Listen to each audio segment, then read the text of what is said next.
Le Sénégal vit une crise d'autorité. La primature qui est réduite à la figuration et à la gesticulation et à un moindre degré le ministère de l'Intérieur.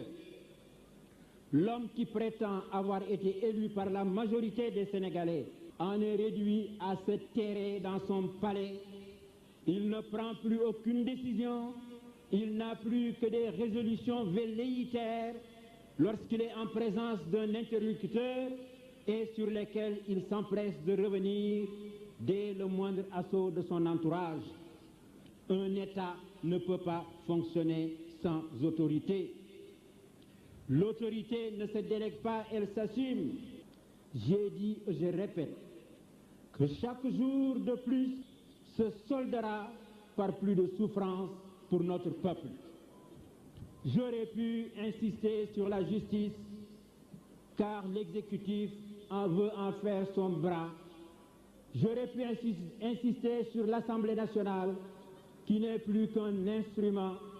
On convoque les députés pour leur faire voter une loi. L'institution, je veux dire le Parlement, méritait une seule chose, la dissolution. Le Parlement tend donc à devenir un bras de l'exécutif au lieu d'être un organe qui légifère et qui contrôle le pouvoir exécutif. J'aurais pu vous parler de l'université, mais j'évoquerai plutôt la perte de nos positions extérieures.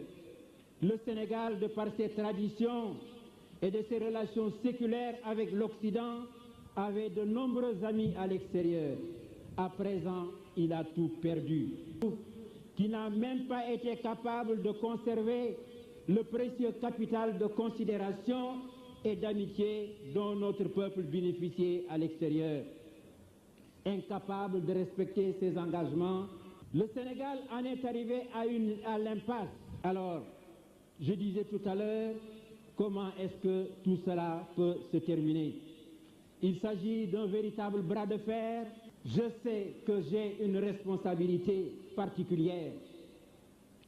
Et cette responsabilité m'interdit de laisser la situation se détériorer jusqu'à l'affrontement.